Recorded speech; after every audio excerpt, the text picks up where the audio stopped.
Bismillahirrahmanirrahim. Assalamualaikum warahmatullahi wabarakatuh.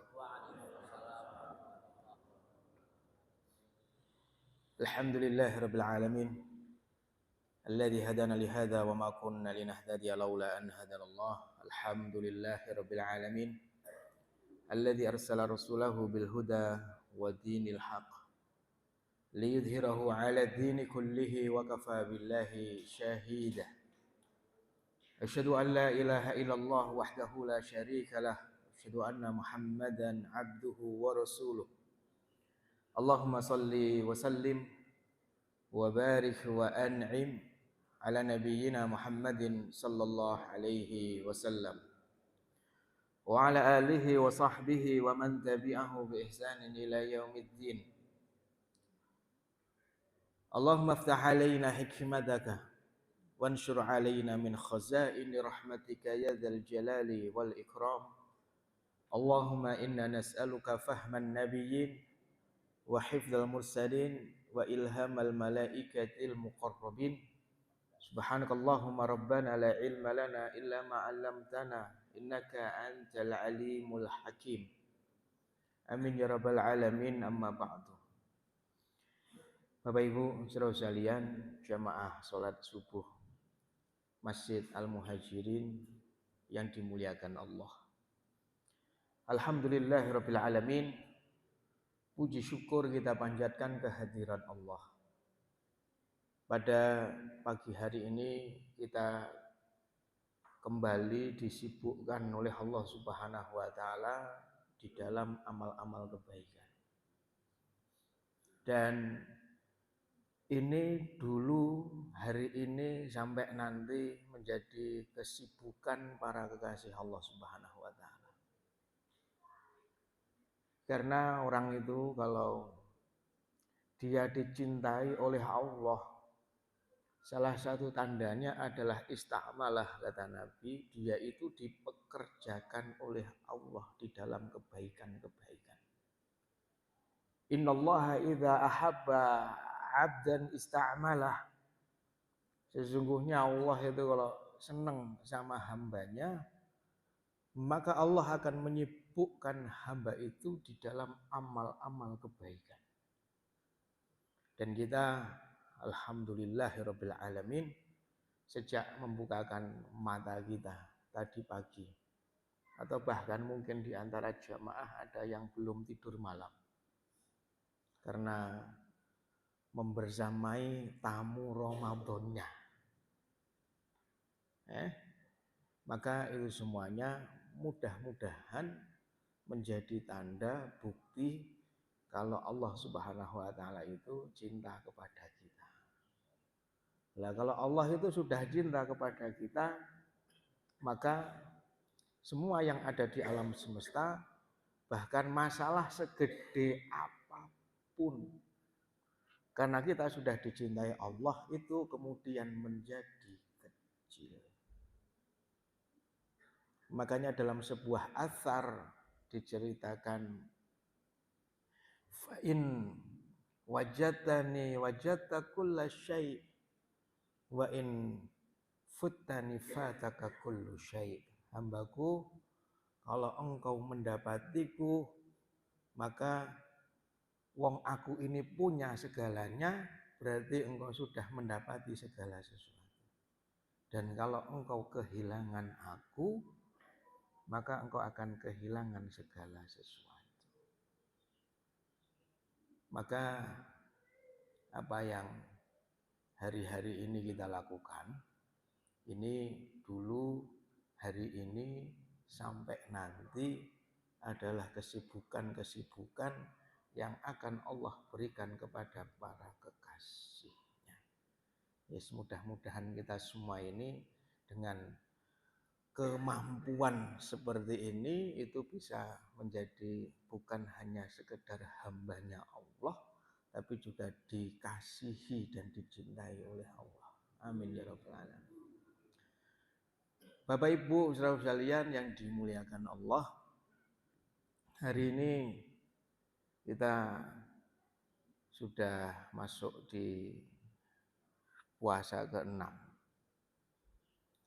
Dan sebagaimana kita mengetahui bahwa cara pandang kita terhadap sesuatu itu menentukan sikap kita terhadap sesuatu.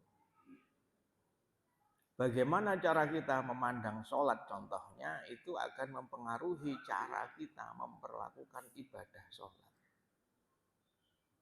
Bagaimana cara pandang kita terhadap bahagia gitu contohnya itu juga akan mempengaruhi rasa hati kita terhadap bahagia. Makanya salah satu contohnya ketika orang itu menyampaikan sebuah cara pandang bahwa dia itu beraktivitas di dunia dengan semua aktivitasnya yang dia cari adalah kebahagiaan, maka dipastikan sampai mati dia tidak bisa merasakan kebahagiaan hidup di dunia. Kenapa? Karena dia mencari kebahagiaan. Kamu kerja kayak begini ini apa yang kamu cari? Bahagia. Selama yang dicari bahagia, ya, maka sampai mati pasti tidak akan bahagia. Ya, nanti begitu mendapatkan takdir yang tidak sesuai dengan keinginan hati sudah terganggu lagi kebahagiaan. Nah, sedangkan orang-orang yang dicintai oleh Allah dulu itu dalam kondisi yang menyenangkan maupun yang tidak menyenangkan, mereka itu flat tetap bahagia. Nah, ya. Maka ternyata lihat cara pandang mencari bahagia itu saja menyebabkan sikap hati kita terhadap bahagia itu sehingga sampai nanti selama cara pandang kita adalah mencari bahagia sampai nanti juga nggak akan bahagia. Ya, kenapa? Nantilah kemudian para ulama mengatakan karena bahagia itu bukan dicari, tapi bahagia itu dimaknai. Kamu dapat takdir seperti ini, maka pasti yang seperti itu karena Allah itu pengen bahagia. Tapi kok nggak enak lah, terus hikmahnya ada di mana? Nah itulah. Begitu kita mendapatkan jawaban itu, maka dalam kondisi apapun kita bisa bahagia. Baik, kembali pada perspektif. Jadi perspektif itu penting. Cara pandang itu penting. Karena begitu orang melihat sesuatu dari cara pandang yang berbeda-beda, penilaian tentang sesuatu itu pun juga berbeda-beda. Mohon maaf, secara fisik saja. Bapak-bapak yang ada di sebelah kanan saya, di sebelah depan saya, di sebelah kiri, kalaupun ada yang di belakang saya, itu masing-masing punya perspektif berbeda-beda dalam melihat saya. Dan itu, yang di sebelah kanan akan menilai saya dari sisi tubuh saya bagian kanan. Oh, satu telinganya cuma satu. Kenapa? Karena yang kelihatan dari kanan cuma yang dari sebelah kiri juga sama. Oh, satu telinganya cuma satu. Ya. Kemudian yang dari depan beda. Saat ini telinganya tipis. Kenapa? Enggak utuh. Kayak enggak ada lubangnya. Karena melihatnya dari depan. Dua telinganya, tapi enggak ada lubangnya. Karena melihatnya dari depan. Gitu. Nanti yang dari belakang pun juga sama. Wah, Ustadz ini enggak punya mata. Kan itu ya?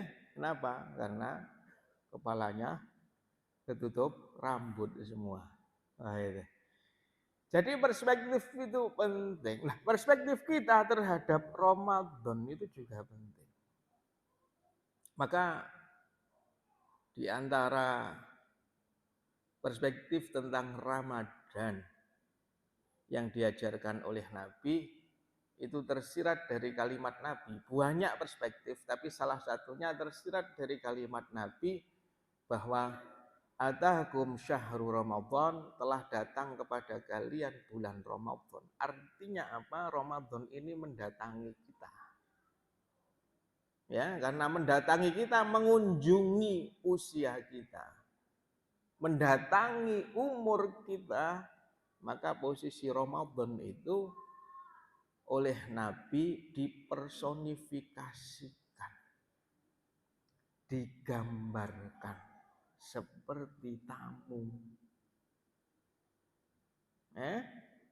Makanya dulu 2 minggu yang lalu, 3 minggu yang lalu, 1 bulan yang lalu, bahkan 100 hari sebelum datangnya Ramadan, itu broadcast tentang Ramadan sebentar lagi itu kan rame. Bahkan ada yang hitung mundur, kurang 100 hari lagi Ramadan, kurang 99 hari lagi, 98, dihitung mundur. Masya Allah, lah kita juga terbantu dengan itu. Itu saking senengnya orang pengen menyambut tamunya yang namanya adalah Ramadan. Sampai ada ungkapan marhaban ya Ramadan, marhaban ya Ramadan. Selamat datang wahai bulan Ramadan. Itu kan sebenarnya personifikasi, penggambaran seolah-olah Ramadan itu makhluk yang berwujud seperti manusia, seperti tamu yang mau bertamu di dalam hidup kita. Dan itu ya. Nah, tamunya udah datang 6 hari ini. Kira-kira bapak-bapak, ibu-ibu yang dimuliakan Allah, kalau kita itu diminta-minta, ayo Pak Haji, ayo Ustadz, ayo Bu Haji, ayo Bu Nyai, Mbok ya datang ke rumah saya, silaturahmi ke rumah saya, main ke rumah saya. Kemudian kita datang karena diminta untuk datang, untuk silaturahmi, untuk main. Begitu kita datang kepada orang yang senantiasa 100 hari sebelumnya sudah minta kita datang, tiap hari minta untuk datang, tiap hari minta untuk datang. Begitu kita datang, dia sibuk dengan dirinya sendiri. Kita dicuekin di ruang tamu. Ya, makan makanan yang ada di situ, minum minuman yang ada di situ. Tuan rumahnya yang kedatangan tamu sibuk dengan handphonenya, sibuk dengan dirinya sendiri, sibuk main, sibuk dengan dirinya sendiri. Ya laki-laki mungkin buka handphone, main HP, lah kita diacuhin, diajak ngobrol aja tidak. Kira-kira perasaan kita seperti apa? Kecewa kita. Komentar kita kepada orang yang ngundang kita 100 hari bahkan sebelum kita datang, komentar kita apa? Orang itu kayak apa, Pak? Penilaian kita kepada orang itu seperti apa? Wah, ini orang suladab. Suladab itu bahasa terjemahan bebasnya kurang ajar. Ngundang, begitu didatangi, minta disilaturahmeni, begitu saya silaturahim, lah kok malah dicuekin kayak gini. Gitu loh. Itu wah ini kurang ajar kepada tamu. Nah, akhirnya kita ingat hadis Nabi. Orang yang iman pada Allah dan hari akhir maka hendak dia memuliakan tamu.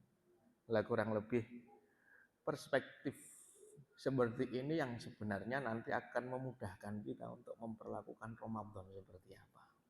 Ramadan kayak tamu, Pak. Datang sudah 6 hari yang lalu dan nanti juga akan pamit, akan pergi. Kan gitu. Maka begitu kita didatangi, jangan dicuekin, jangan diacuhin, dijamu.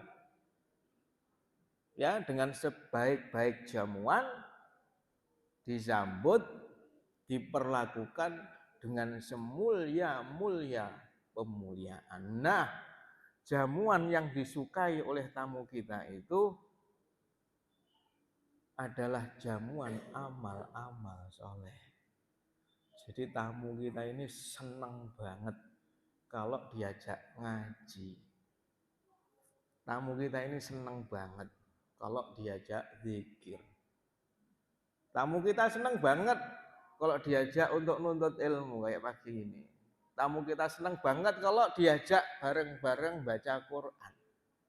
Diajak bareng-bareng sedekah.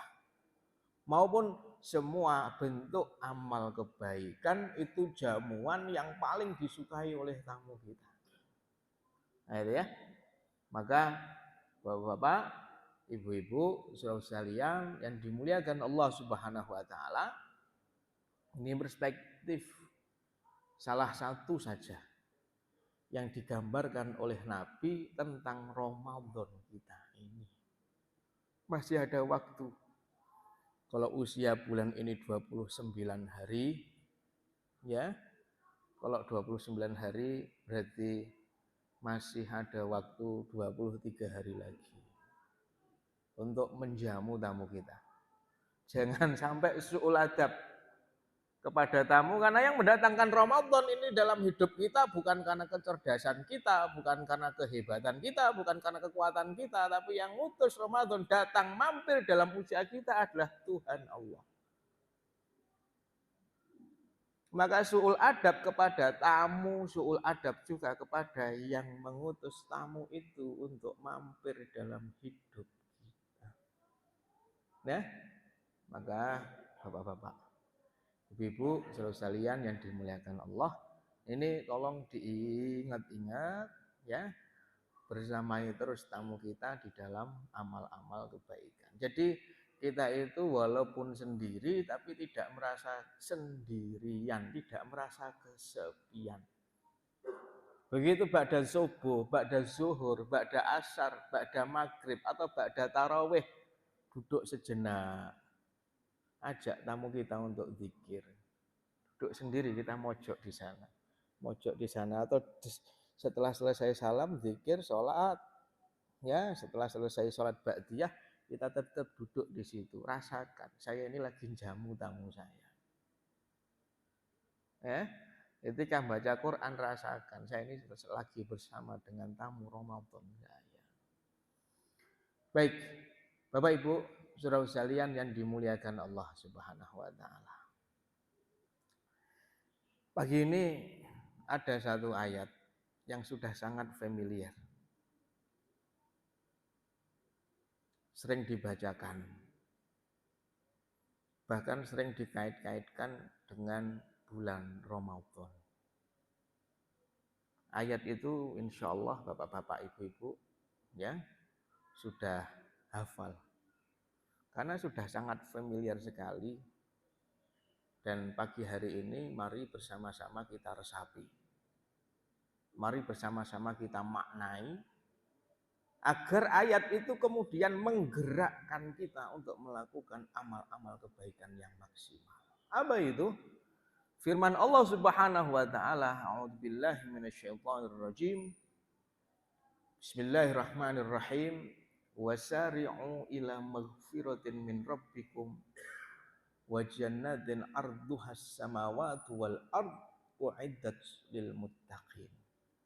Dan bersegeralah kalian untuk menuju ampunan dan surganya Allah yang luasnya seluas langit dan bumi, disiapkan untuk orang yang bertakwa. Perintah Allah kepada kita semuanya adalah bersegeralah. Wasari'u dari kata sur'ah. Sur'ah itu kalau bahasa Arab cepat. Ayo cepet-cepetlah kalian. Nah itu ya. Nah, salah satu ekspresi orang itu cepat, kalau orang itu lari. Itu gambaran cepat itu lari. Oke. Kira-kira kalau Allah Subhanahu wa taala bilang kepada kita, "Ayo cepat-cepat menuju surga, cepat-cepat menuju ampunan." Kemudian ada hamba itu kelemak-lemek. Tahu kelemak-lemek? Pelan gitu jalannya. Yang lain pada lari, karena disuruh ke surga. Ya, maka dipertanyakan akal seseorang kalau diperintahkan oleh Allah Subhanahu wa taala untuk masuk surga, tapi leletnya minta ampun. Ya. Nah, kira-kira kalau ada orang disuruh untuk menikmati puncak kenikmatan, kemudian jalannya lelet, itu kira-kira penyebabnya apa, Pak? Coba dibayang-bayangkan. Kalau saya itu disuruh masuk surga, surganya ada di depan sana, taruhlah. Ayo masuk, masuk. Ayo. Kemudian jalan kita lelet, gitu ya. Yang lain pada Kenapa? Karena di belakang ini ada neraka yang membahayakan kamu. Kan gitu. Kalau di belakang nggak ada neraka yang membahayakan kita nggak perlu buru-buru kan begitu. Nah, kira-kira kalau ada orang disuruh ya menuju sesuatu yang amat sangat nikmat dan disukai oleh hawa nafsunya bahkan, tapi kemudian jalannya lelet, ada masalah apa sih pada orang ini? Ada masalah apa kira-kira? Coba dibayangkan, Pak. Mau dikasih duit THR ya, hari Senin nanti setiap orang harus datang sebelum jam 9 pagi. Ya gitu contohnya. THR-nya 20 juta masing-masing orang. Contohnya. Kira-kira sebelum jam 9 sudah pada datang atau belum? Kalau ada orang nyantai. Nah itu, Pak. Sebenarnya bukan nyantai, tapi luwelet. Ya. Sampai kantor sudah jam 10. Pembagian THR sudah selesai. Lewat jam 9 nggak dapat. Kira-kira ada masalah apa dengan orang yang seperti ini, Pak?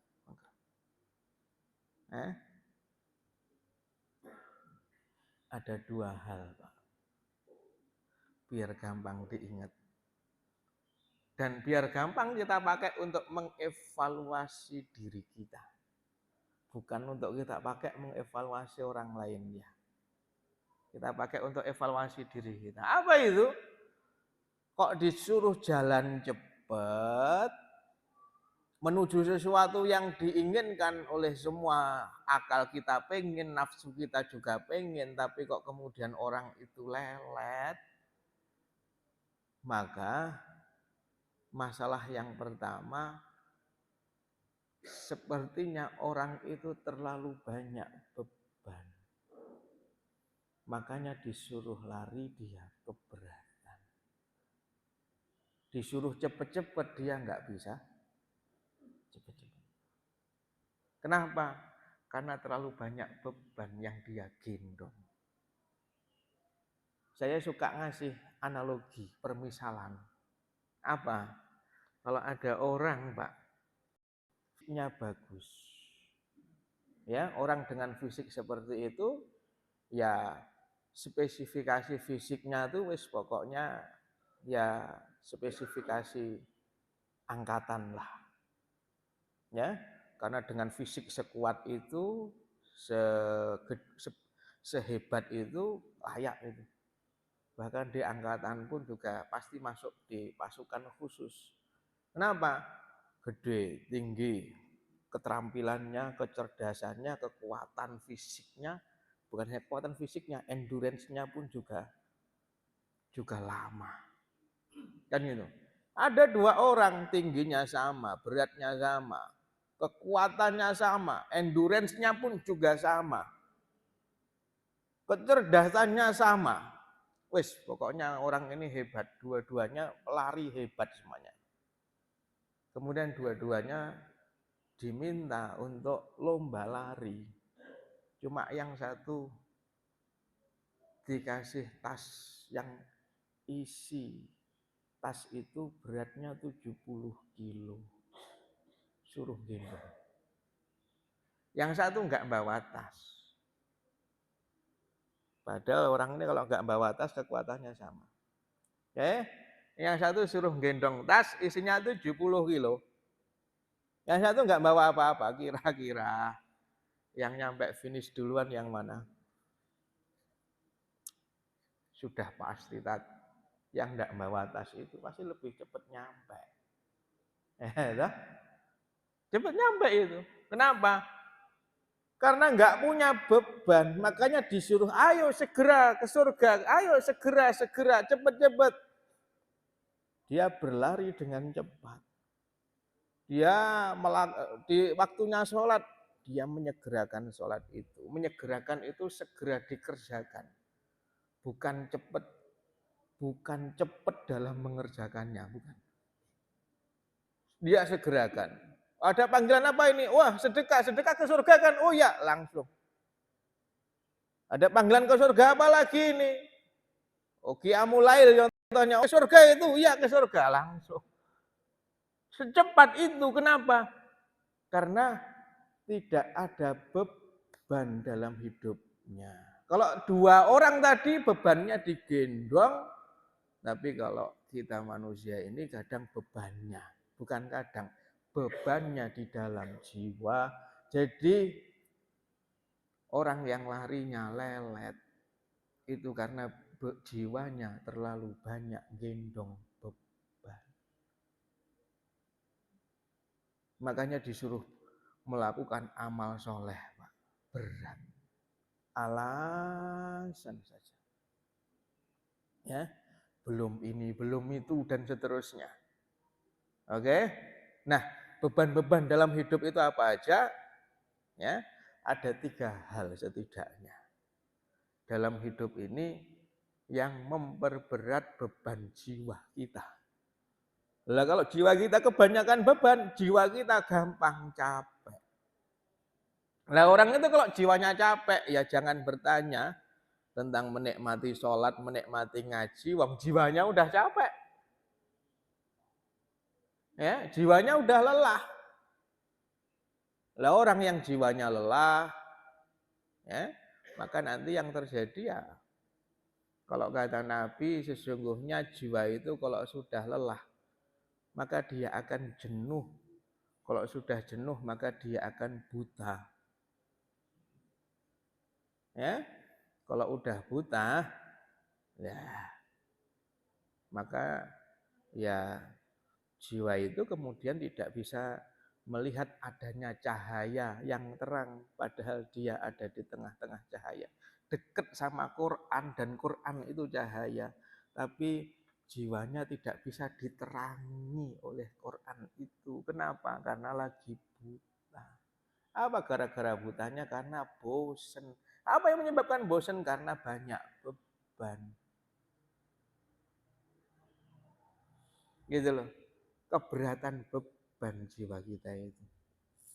Ya, nanti kalau dipelihara terus, ujung-ujungnya adalah gangguan jiwa. Dan itu bahaya. Lebih bahaya dibanding mohon maaf ODGJ. Sebenarnya ini orang sebenarnya juga ODGJ tapi nggak mau disebut. Ya, orang yang hidupnya, jiwanya terlalu banyak beban, itu sebenarnya ODGJ, Pak.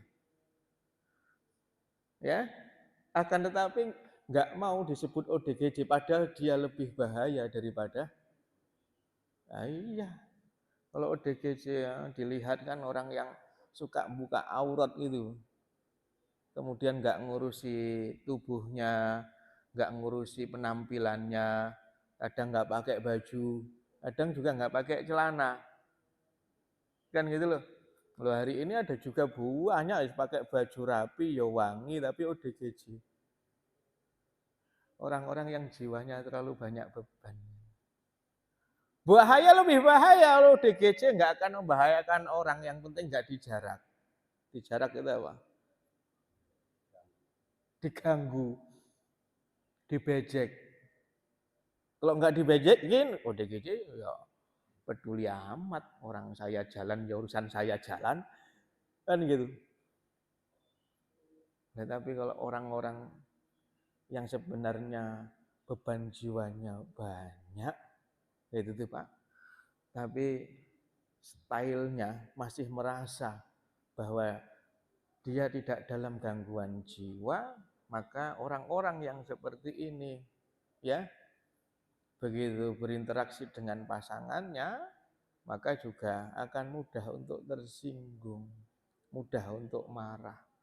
Dengan anaknya mudah untuk tidak harmonis. Dengan kiri kanannya mudah untuk tersinggung, overthinking. Nah, apa Bapak itu? Kalau melihat saya kok nggak mau senyum, wah dia berpikir seharian, hatinya cuma kebebanan gara-gara tadi pagi ketemu sama seorang bapak, teman sesama jamaah masjid di Al-Muhajirin, kemudian nggak senyum. Nah, itu apa nggak lelah hidup, Pak? Hah? Apa nggak berat beban kayak begitu itu? Ya, makanya orang kalau beban jiwanya banyak, disuruh lari, maka dia nggak bisa cepat-cepat.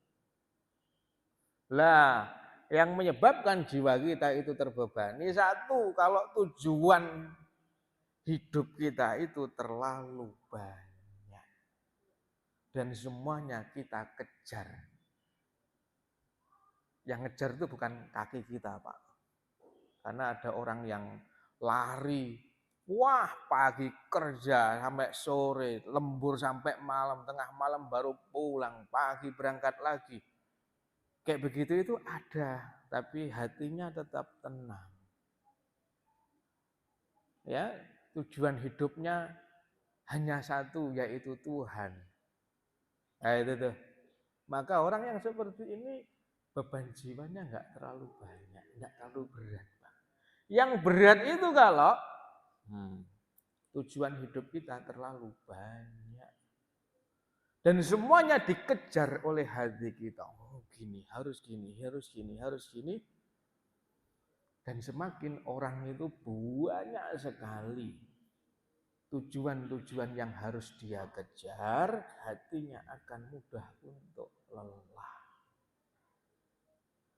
Semakin banyak tujuan dalam hidup, karena namanya tujuan, hati kita sudah mendefinisikan, ini tujuan hidup saya. Akhirnya menggerakkan semua anggota tubuh kita untuk mengusahakan itu. Muncul tujuan yang kedua, tujuan yang ketiga, tujuan yang keempat, tujuan yang kelima, banyak sekali tujuan. Dan hati kita mengejar semua itu, mengejar satu saja. Hati kita itu sudah kecapean, mengejar segitu banyak, Pak. Itu kalau dalam peribahasa Melayunya, siku capang, siku capek. Ya, yang ke sono enggak terkejar, yang ke sini berantakan. Gitu tuh. Terlalu banyak tujuan hidup kita. Makanya Allah itu mengajarkan konsep namanya adalah ikhlas. Kamu itu melakukan apapun, tujuan kamu cuma aku. Jangan banyak-banyak. Kalau tujuan kamu banyak, melakukan satu amal, ya untuk Allah. Kemudian muncul sedikit saja keinginan untuk dipuji. Lelah Pak jiwa kita. Belum lagi kalau tidak mendapatkan pujian itu, makin bertambah beban jiwa kita. Ya, jadi karena tujuan hidup terlalu banyak. Satu saja. Ya, berkeluarga tujuannya apa? Supaya bisa taat kepada Allah Subhanahu wa taala. Kan gitu. Didik anak sebaik-baiknya tujuannya apa? Karena tujuannya pengen mendapatkan ridhonya Allah. Masalah anak ini nanti jadinya kayak apa? Nah, itu kan maka tidak mengganggu kebahagiaan kita dengan Allah, dengan tujuan kita itu. Kan gitu. Wah, anak pengen ini, pengen itu, dan seterusnya kayak nggak ada berhentinya. Lah dulu ngapain buat anak? Gitu. Kalau kemudian mengeluhkan semua tuntutan-tuntutan anak, dijalani saja dengan santai. Karena ya aku pengen mendekatkan diri kepada Allah lewat mendidik anak, ya tak bersamai. Kan itu, tak bersamai. Nah, tapi nggak sesuai dengan keinginan kita, ya enggak apa-apa, enggak sesuai dengan keinginan kita. Ya, tapi pastikan bahwa kita pengen mendekatkan diri pada Allah lewat mendidik anak kita. Nanti kalau kita mikirin ketidaksesuaian antara keinginan kita dengan keinginan anak, jadinya beban berat. Akhirnya mau ibadah males, mau melakukan amal kebaikan juga berat. Nah itu loh, beban jiwa itu. Jadi kalau hidup ini terlalu banyak tujuan. Ini syuruk jam berapa, Pak? 6 ya. Baik, 5 menit lagi terus kita cukupkan ya, Pak ya. Jadi terlalu banyak beban itu karena terlalu banyak tujuan. Yang kedua, yang membebani jiwa kita. Kalau tujuan hidup itu hubungannya vertikal dengan Tuhan. Yang kedua, yang amat sangat membebani jiwa kita itu adalah hubungan sosial kita dengan sesama. Dan yang paling berat membebani jiwa itu kalau ada hasad di hati kita kepada saudara kita. Hasad itu berat, Pak. Orang yang hasad saya jamin gak akan produktif dalam hidupnya. Dengki, iri, hasad. Itu akar dari semua permasalahan kejiwaan.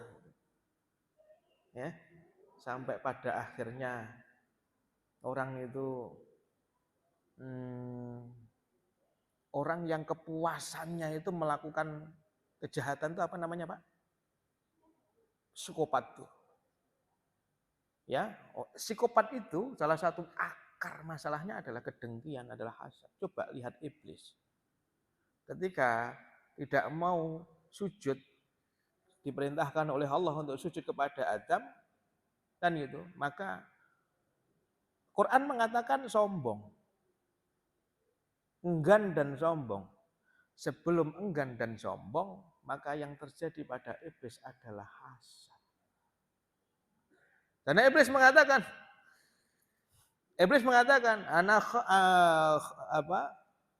aku itu lebih baik daripada dia. Wong dia engkau ciptakan dari tanah, sedangkan aku engkau ciptakan dari api. Mestinya tanah itu yang mesti sujud kepada api. Jadi ada hasad. Nah, hasad-hasad itulah yang kemudian menyebabkan iblis itu jadi psikopat. Kepuasannya apa? Kepuasannya adalah kalau membuat kejahatan dan menjadikan orang itu jahat, bahkan lebih jahat dibanding iblis itu sendiri. Psikopat itu gangguan jiwa. Awalnya apa? Hasad. Ya, simpelnya. Ya, kalau mau mengilustrasikan beratnya beban jiwa, orang yang dalam hatinya ada hasad itu adalah simpelnya begini. Orang yang hasad itu akan terus mikirin yang dia hasadi. Yang dihasati lagi makan-makan, dia mikir yang dia hasati. Yang dihasati lagi tidur nyenyak. Lihat, dia kebebanan pikiran terhadap orang yang dia hasati. Muncul terus di alam jiwanya. Itu ganggu, bukan hanya ganggu, berat-beratin beban jiwa. Maka di antara syarat Orang itu mudah masuk surga kalau hatinya itu ringan. Tidak ada hasad kepada saudara.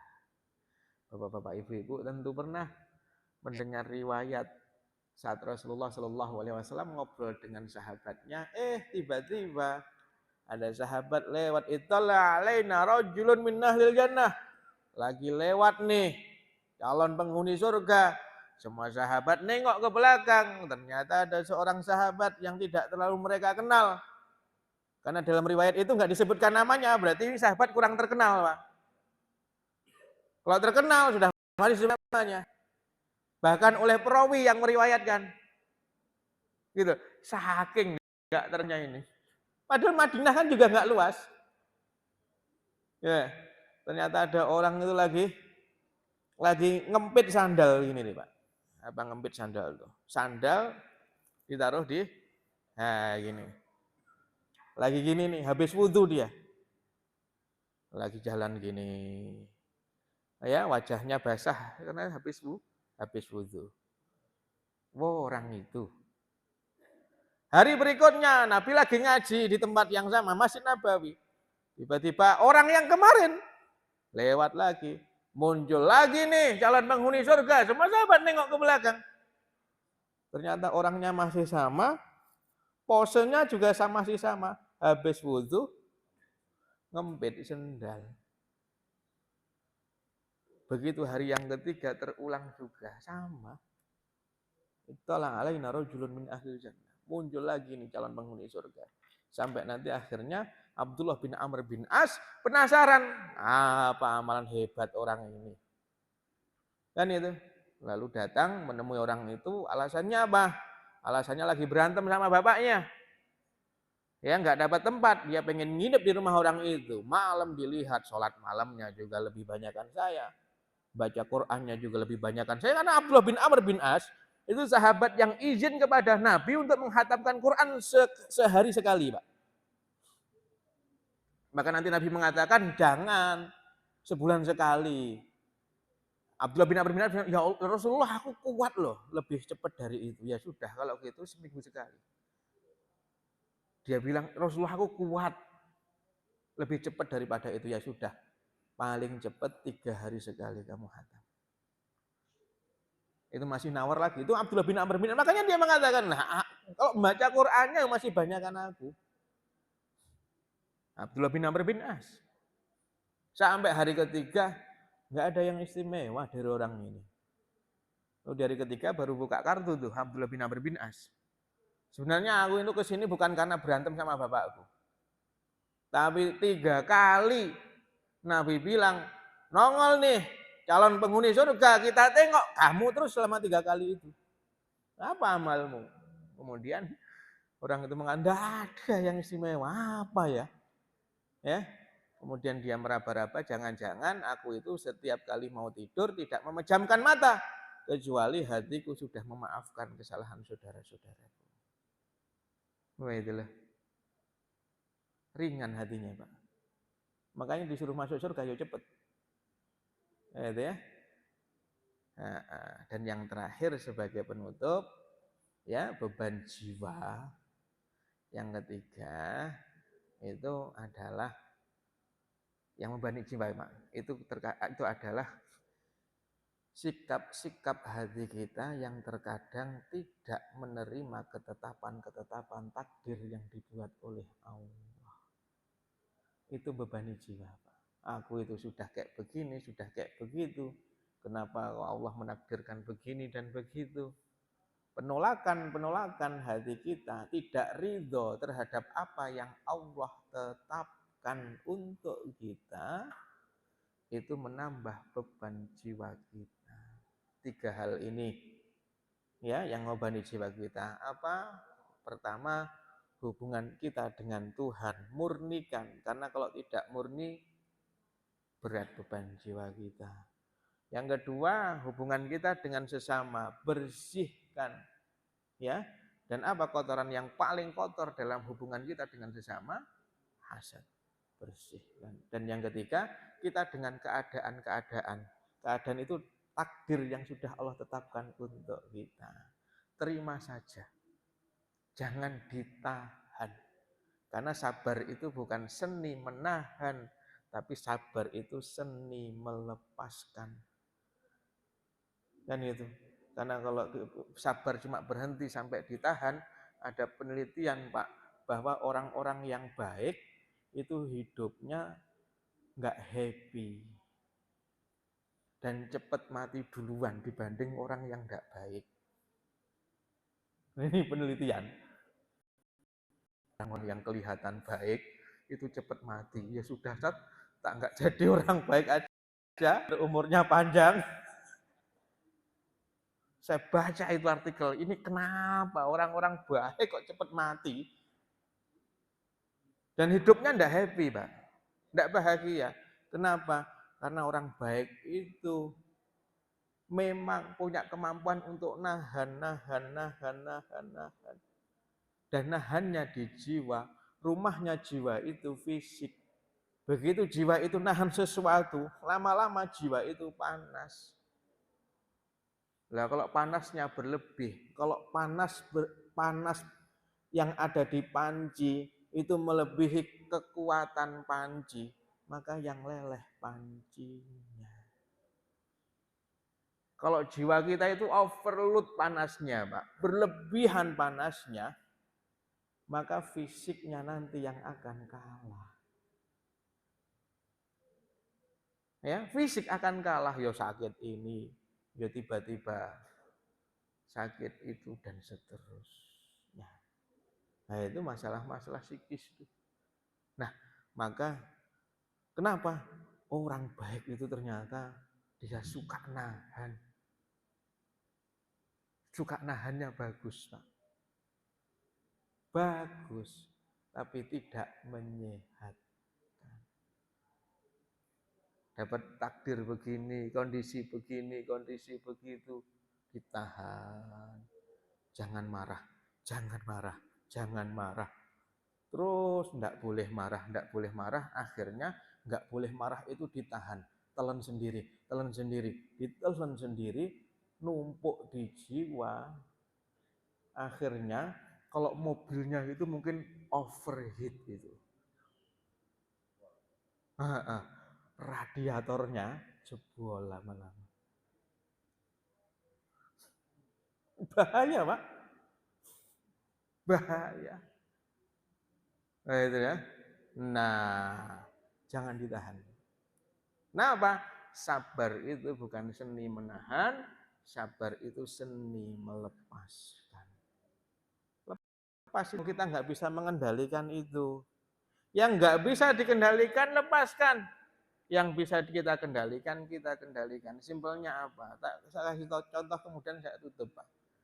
Dari tadi tutup, nggak ditutup. Ini terakhir, terus saya tutup. Tak kasih contoh, orang Pak mau ngadain hajat untuk putranya, mau nikah. Wih, undangan 3.000 sudah disebar. Catering juga sudah dipesan. Semua sudah, tenda juga sudah dipasang karena kita ngadainnya di rumah kita. Rumahnya ya cukup, Masya Allah. Ya, jadi nggak perlu nyewa gedung. Nah, akhirnya begitu semua sudah disiapkan, maka tiba-tiba banjir. Banjir, Pak. Banjirnya sepinggul. Kebayang ya. Ini catering segini banyak. Kayak gini nih surutnya bisa besok, undangannya hari ini. Iya, Pak. Orang ini kalau dia tetap memikirkan kok banjir sih. Itu artinya dia pengen mengendalikan sesuatu yang tidak bisa dia kendalikan. Apa? Ya takdirnya hari itu banjir. Kalau dia mikirin itu terus, berat, Pak. Kan gitu, berat itu. Ya, makanya kalau dia mikirin banjir terus itu, ini sudah disebar undangan. Gimana nanti kalau undangan modern? Gimana kalau ini? Gimana kalau itu? Gimana ini semua sudah dibayar dan seterusnya. Itu ilustrasinya kayak ada ada truk tronton bawa muatan yang berat, nggak ada sopirnya, lagi diparkir, kemudian handremnya lepas. Bapak-bapak ngerti, wah truk. Nah, sopirnya nggak ada, jalan sendiri itu. Nah, bapak-bapak pengen gondeli, tahu gondeli apa? Pengen narik itu truk itu Pak, kira-kira truknya berhenti atau kita yang babak belur? Supaya nggak babak belur gimana Pak? Lepas, nggak kuat kita. Pikirkan yang bisa kita kendalikan. Ini sudah ketetapan Allah, ya sudah. Undangan segitu banyak, wong ini takdir bukan kesalahan saya. Sudah siapkan jamu, penjamuan dan seterusnya, ini juga sudah dicatat oleh para malaikat. Saya akan menjamu tamu saya dengan sebaik-baiknya. Makanan segini banyak, gampang. Kayak kurang orang yang mau makan aja. Gitu ya. Wallahu a'lam bishawab. Beban-beban dikurangi supaya ketika kita disuruh cepet-cepet ke surga, itu ringan kaki kita untuk berlari. Demikian yang bisa saya sampaikan, mudah-mudahan manfaat. Langsung ditutup. Hadanallahu iyyakum ajma'in. Subhanakallahumma wa bihamdika asyhadu an la ilaha illa anta astaghfiruka wa atubu ilaik. Assalamualaikum warahmatullahi wabarakatuh.